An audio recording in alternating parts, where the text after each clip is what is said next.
are now listening to the War Report Podcast Network. What's up, everybody? Welcome back to the College Loop Podcast, episode 165 of the College Loop Podcast. I'm Dylan Larck, able to take on Twitter/X, and I am here to congratulate Mr. Prince Tego Wango for getting his second consecutive Super Bowl ring. He was not part of the active roster, but he does, in fact, get a ring. He is going to be, I think, he's the only Auburn Tiger that was on the Chiefs team, and I think he was the only Tiger. I think we talked about this before. I think he's the only Tiger who was even on either team. So shout out to Prince Tega for getting his second ring. Officially might have more rings than a lot of Auburn players all time without really being a key contributing member to that offense. But, kudos to him because those rings are probably very nice no matter where you are on the team. He is, I will say, I think I saw something this past week about him being one of the top players that during the Gus Malzahn era. I don't completely agree with that. I think he was probably one of the top offensive linemen, but wasn't even the best offensive lineman Gus Malzahn had. That would be Braden Smith. But shout out to Prince Tega. 2 Super Bowls is always a nice thing to have. But to get into more current Auburn news, spring practice the schedule of spring practice, there we go, has been announced. February 27th, 28th, and 29th are going to be hosting spring practices. And then in March, going to have the 12th, the 14th, the 16th, the 19th, the 21st, the 23rd, the 26th, the 28th, and the 30th of March. And then wrapping it up in April, you're going to have the 2nd, the 4th, and then, of course, A-Day on the 6th. So if you want to see Auburn spring practice, of course, we'll be talking about that throughout the entirety of spring practice, which is just 2 weeks away as the time the show's coming out. And with 2 weeks away, I did want to go through and I even got a little fancy with this one. I got a little banner for this one. I got 5 things that I want to see from Auburn during spring practice. And just to get right into this one, I want to see these young defensive backs step into the empty holes that were left by the veteran leadership that is now going to the NFL. And as you know, Auburn does have a top recruiting class, and this is not going to be the only time we're going to see Auburn's recruiting class mentioned in this ranking system, because as it turns out right now, Auburn has, I believe, 2 defensive backs coming in, and Jalen Crawford, not Jordan McLeod, Jalen Crawford, and Amon Lane. And, of course, bringing in a lot of safeties, Laquan Robinson and Kinsley Faustin and Caleb Harris, and, of course, Jaron Thompson as well. And, of course, also getting Antonio Kite from Alabama. Bringing out a lot of experience in Jaron Thompson and bringing in a lot of guys who are pretty new. Antonio Kite from Alabama didn't really get on the field that much except for special teams. And you got 2 true freshmen, Amon Lane and Jalen Crawford, who I think are going to step in very nicely, probably year 2, year 3, as key contributing members of this defensive back room. And Kinsley Faustin, Caleb Harris, I don't really see them probably getting redshirted in year 1. But you're losing DJ James, you're losing Nehemiah Pritchett, you're losing Jalen Simpson and Zion Puckett. This is a whole new starting lineup of Auburn defensive backs. Your outside guys are going to be Keontae Scott and Kyan Lee, looking for a guy on that interior playing the star position, now that Donovan Kaufman has now left as well. And, of course, safeties, you're looking probably at Jaron Thompson and Laquan Robinson to be your 2 safeties right there. It's not a bad group. It's a pretty good group of guys, I must say, but young, inexperienced, that can really that can really hurt in the SEC, especially when you're playing against the best of the best every week. Especially the wide receiver room, because every SEC team has at least one great wide receiver that you got to worry about at any given time. But yeah, this spring I'm really paying attention to the defensive backs that we have coming in. Especially, I'm very interested to see how Keontae Scott emerges as the defensive back number 1 on the outside, because I think he played pretty well against Maryland, but just a lot of plays just. That whole game didn't go Auburn's way. I just put it that way. I don't want to throw any shade at Keontae Scott's abilities, because I do think he played very well at the star position and nickelback position. And it's going to be a true test for him to kind of move back out there. So it's going to be a lot different next year. Number 4, I have linebacker depth. This is going at the point where we have Austin Keys and Eugene Asante returning, but last year there was an issue about who was going to be playing behind him. Well, it was Cam Riley, Eugene Asante, and Larry Nixon III. Larry Nixon III is returning, but Cam Riley, Eugene, and Eugene Asante and Wesley Steiner, sorry, are not returning. But Auburn is bringing in DeMarcus Riddick, the freshman, 4-star linebacker out of Chilton County, also bringing in Dorian Mousy from the Duke Blue Devils. So bringing in some guys who can fill in that depth, and I do think Auburn improved a lot from that line in the linebacker room. So I'm going to be very interested to see how this linebacker room improves under the new leadership of DJ Durkin. So it's going to be a lot of fun. I do think this linebacker room is going to be much improved, and as a depth depth wise, kind of hard for it to be any worse. In my opinion, I do think we're going to see a step up in this Auburn defense going into year 2 of the Hugh Freeze era. And that's just something that I think is going to be very, very interesting to watch throughout the spring. And yeah, I'm very excited for DeMarcus Riddick. He's one of my favorite freshmen coming in. I think he's going to be very talented. He's basically, and when I think of like linebackers, I want a user in NCAA 25 whenever that game does come out. DeMarcus Riddick is probably that dude that I'm going to start as a true freshman, and I'm going to user him throughout the entirety. He's probably going to be the guy I break the Auburn career interceptions record with, just being honest with you. And coming to number 3, I'm going to go ahead and warn y'all. This is a surprise for me. I don't have anything on the offensive line in this list. I have a surprise one at number 2 that it's not really a surprise at all. It's just a plea for help. But at number 3, I have chemistry in this wide receiver room. Auburn lost a lot of production at the wide receiver room. But you kept in Jay Fair. You're keeping Camden Brown. You're keeping a lot of other guys coming in. And of course, the tight end room as well is loaded as it has been the past, or at least as it was last year. But you're bringing in guys like Sam Jackson the fifth. You're bringing in guys like Robert Lewis, and of course, you cannot forget about the Freeze 5: Dylan Gentry, Malcolm Simmons, Bryce Kane, Cam Coleman, and Perry Thompson all coming into this wide receiver room. Unfortunately, Perry Thompson will not be a part of the spring practice. I believe he is going to be rolling the summer. But you have Cam Coleman, you have Bryce Kane, I think you have Malcolm Simmons all here over spring, as well as the other 2 transfers, Robert Lewis and Sam Jackson the fifth, who I think are going to emerge as key contributors to this team. Sam Jackson, I expect to see a lot of trickeration with Sam Jackson because of his ability to play quarterback as he did at Cal. But something that we have not seen from an Auburn wide receiver room in some time is a complete group.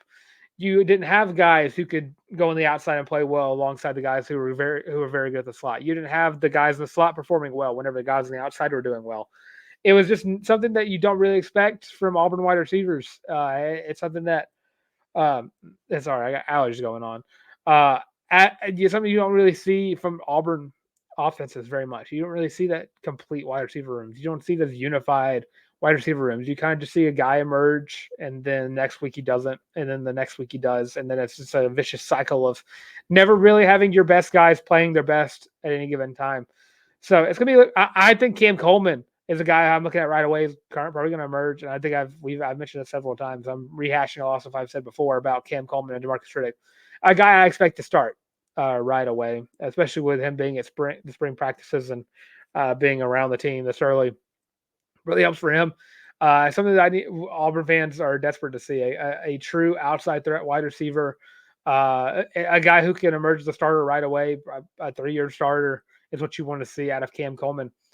And it's just been some time since I'm trying to remember the exact year mark it happened, but I have never seen a 1,000-yard receiver as an Auburn fan in my entire life. It is not something I've ever seen. I've seen guys get close, within 3 yards close of 1,000 yards, but it is not something that I have seen in my lifetime. And it's something I would love to see in my lifetime, but I don't know if it happens this year. I kind of want to see how it all pans out first, but during the spring, I'm really looking to see some chemistry in that wide receiver room. I want to see everybody meshing well. I want to see different formations working.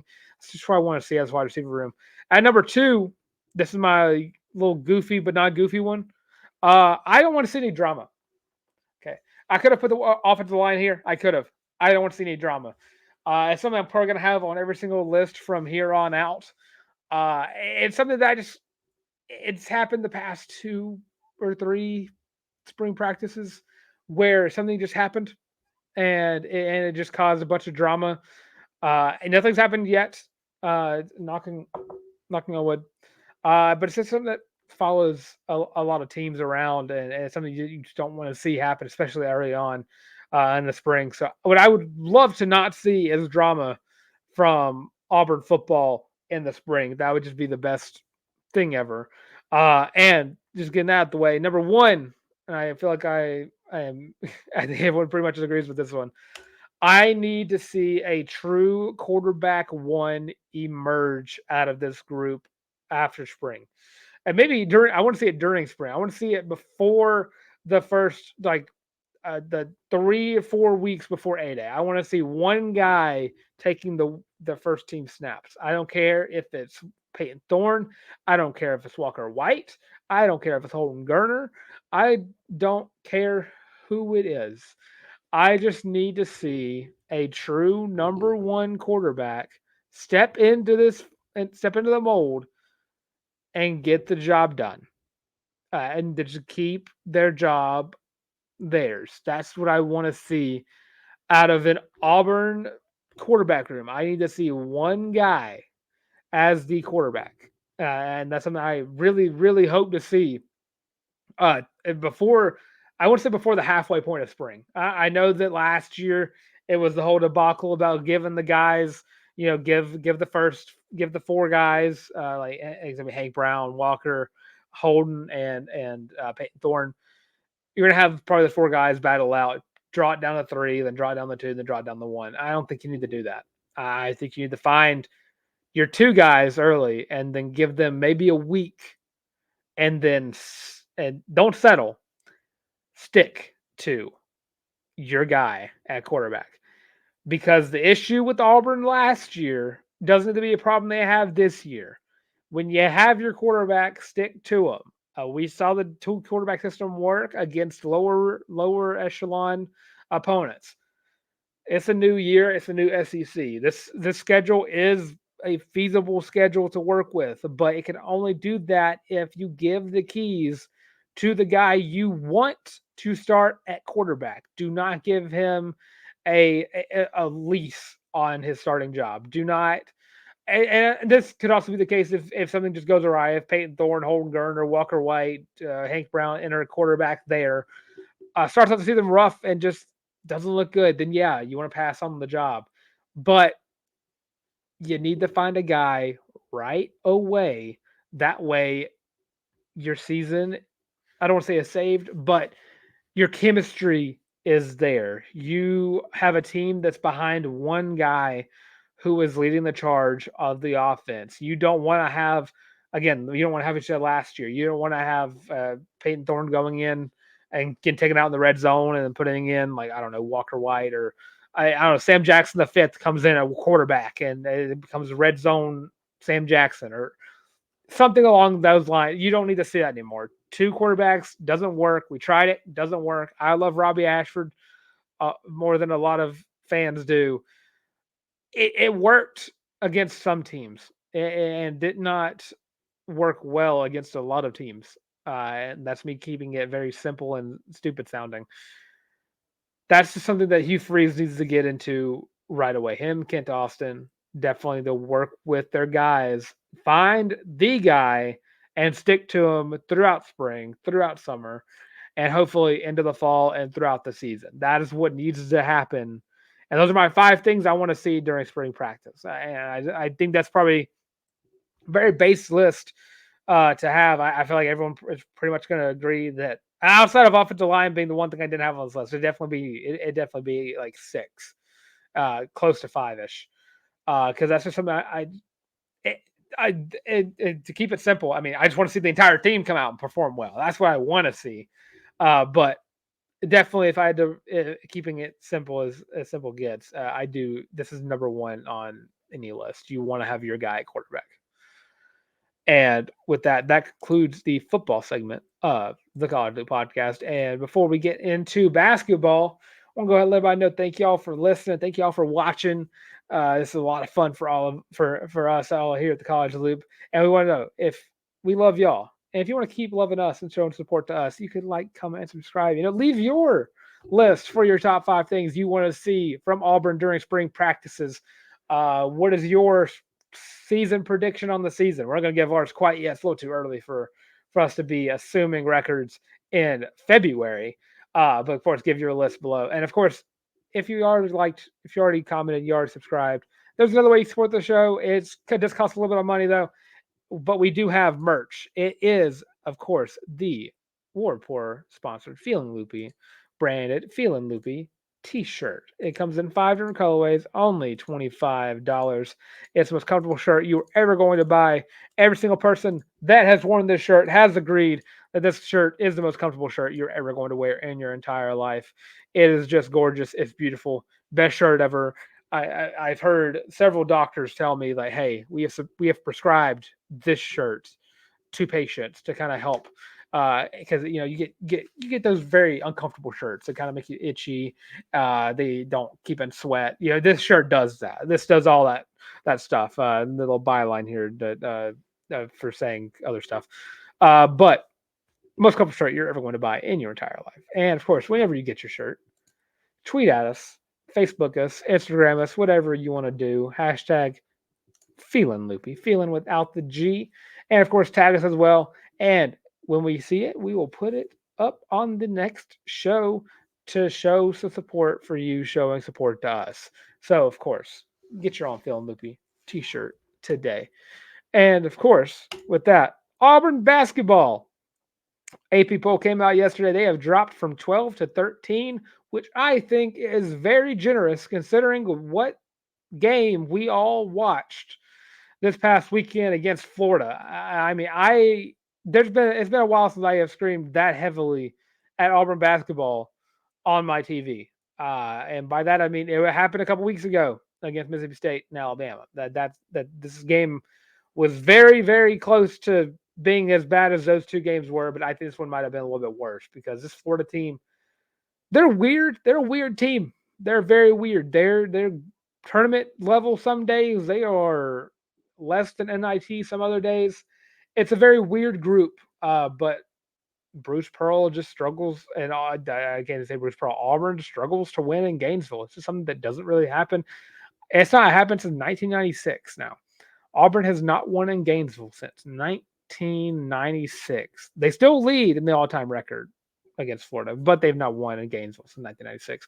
Auburn lost 81-65. I'm not going to spend too much time on this game because this game is annoying.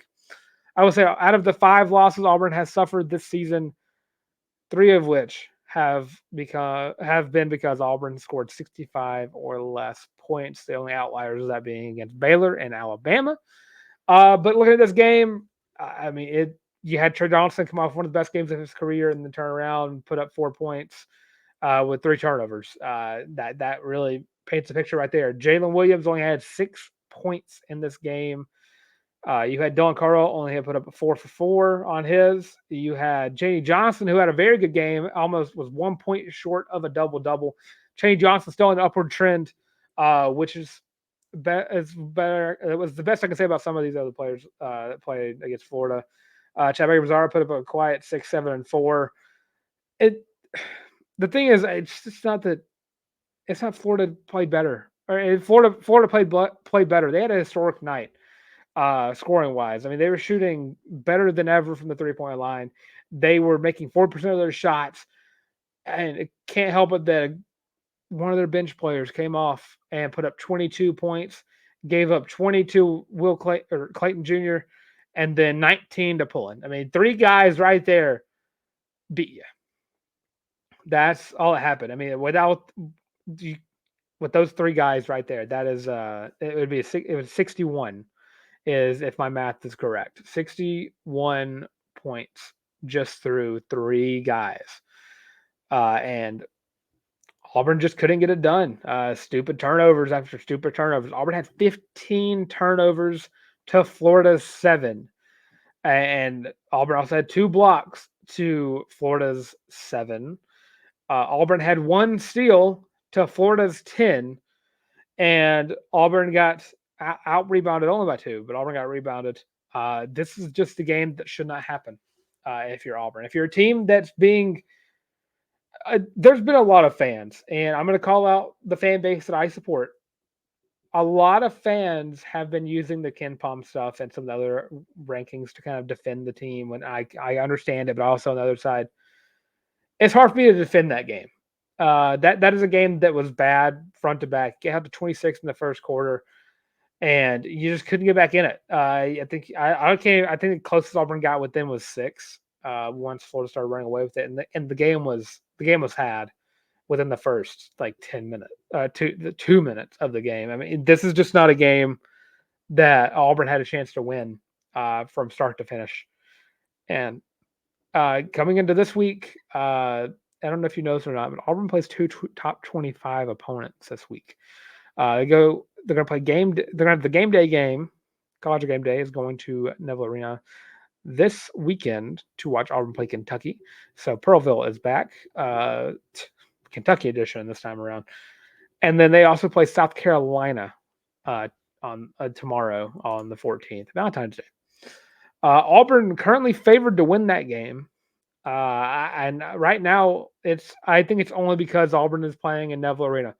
That is the only reason I think why Auburn is favored to win this game. Currently, South Carolina is number 11 ranked team in the country. They're playing as they're the best team in the SEC right now, as per their overall record and as per their SEC record. They're tied with Alabama right now for first place. And they just have dudes. Michi Johnson averaging 14 a game. They have BJ Mack averaging 5 rebounds a game. Talon Cooper 4 assists.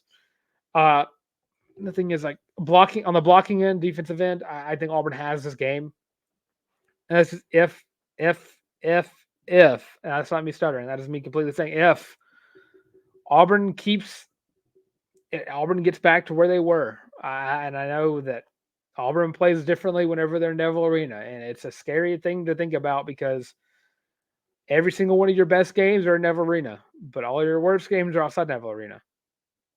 If you're going into the SEC tournament, which is in a couple of weeks, you're going into March Madness, which is in 5 weeks. I'm looking at it like you got to prepare yourself to play in a non-Auburn oriented environment. You got to find playing in Tuscaloosa. Auburn looked rough. Playing in Starkville, Auburn looked rough. Playing in Oxford, Auburn looked rough for a little bit of that game. It was just, and I'm just done talking about the game in Gainesville. But looking at the rest of the schedule, I mean, Auburn has 3 more away games. After Kentucky on Saturday, they go to Athens, then they go to Knoxville. Then, of course, they play Mississippi State at home, which I think favors Auburn a lot. And then they have Missouri away, which that game is going to be hopefully easy, and cross my heart. And Georgia, of course, wraps up the season. But looking at the South Carolina game, I do think Auburn is going to win this game. Let me put that nicely. I think Auburn is going to win this game. But if there was a game in this season, in this athletic school year, that Auburn men's basketball were to lose in Neville Arena, it would be against this South Carolina team, because I do think the South Carolina team is legit. They are a team that carries that very well. They have who should be, if not, is rigged. SEC Coach of the Year right now, who has turned this team around in a hot minute or a quick minute. Auburn needs to find a way to lock South Carolina down from the perimeter. Right now, their 4 leading scorers are averaging 33, 31, 45, and 40 from the three-point line. Those are really good numbers. And Auburn needs to find a way to shut that down. And this South Carolina team, not very good at the free throw line, 71%. Even their leading scorers right now is 81, 76, 75, and 68. Keep them from shooting the 3. This is going to be the same kind of strategy you took against Alabama. Keep them from shooting the 3. The South Carolina team is going to be very good. I do think Auburn's win this game probably, I want to say 80 to 74. I'm going to give Auburn a 6-point win here. But this game is going to be tough. And it's going to be hard fought. I don't think it's going to be a blowout win. And knock on wood, hope I'm wrong. I would love it to be.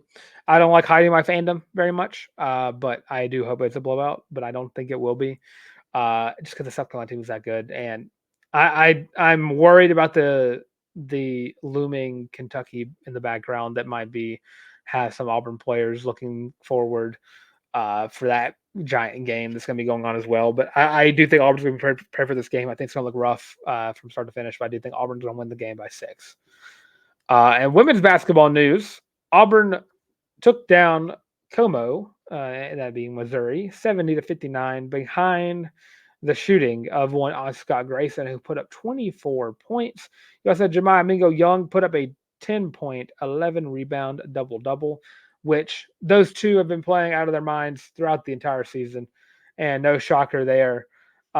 They just locked down Missouri from every point of the game, except for the 3-point line, of course, because Missouri shot 37% from the 3-point line, but was able to contest shots. This team is very. Coach Jay has his team defensively has them very prepared every single game, and they look that way offensively. When they're consistent, they are a team to be worried about, no matter who you are in the SEC, except for maybe South Carolina. But this team will be taking on Kentucky on the 15th. That is going to be Thursday, and we will have a whole preview for that game on the Thursday show. So shout out Coach J and Co. They are right now, as it stands, 10th in the SEC. They are one game behind Arkansas, Vanderbilt, Texas A&M, and 2 games behind the rest of the 2 or more behind. But 2 games away from being top 7 in the SEC, and I find that extremely impressive from Coach Jay and Co. A team that I don't find as impressive from this past weekend. Before I get to them, I'll go ahead and get happy news. Auburn Baseball plays this weekend. And the bad news about that is Auburn Softball played last weekend, and it was rough. It was very, very rough. Sadly, you couldn't watch these games because top 25 matchups in softball apparently don't deserve to get broadcast on ESPN, which is stupid. But Auburn and Virginia Tech, they were tied 1-1 for a good chunk of this game. They went to extra innings, and the Virginia Tech just came out of the top of the 8th, just absolutely just cranking balls over the. They had a grand slam, and I think another home run or whatever, but won 8-1. Scored 7 runs, 7 runs in the 8th inning. Absolutely ridiculous. It was just not a good look from Auburn's pitching rotation. They gave up in total 13 runs this weekend. 14 runs this weekend. They beat Belmont on Friday, which they should always beat Belmont 6-1. And then, of course, they tied Virginia Tech due to weather. And that game was the game I was okay with being a tie because I was very worried about Virginia Tech coming back and winning that game again. And then the last 2 games of the Tiger Invitational were canceled. So Auburn starts off the season 1-1-1, which not the best start, but you're a new looking team. So can't expect every game to be a win. I was very much wrong about this. I'll own up to that. I was very wrong. But give this team some time. They're going to mesh very well together. Amelia Larck already looking very good. Kiki McCrary looked from the batting side of things, didn't look the best in the first game, but then quickly turned it around. When Amelia Larck and Kiki McCrary now lead the team with 2 home runs each. Also at Isis Tresvik, who played very well throughout the 3 games that Auburn was able to play.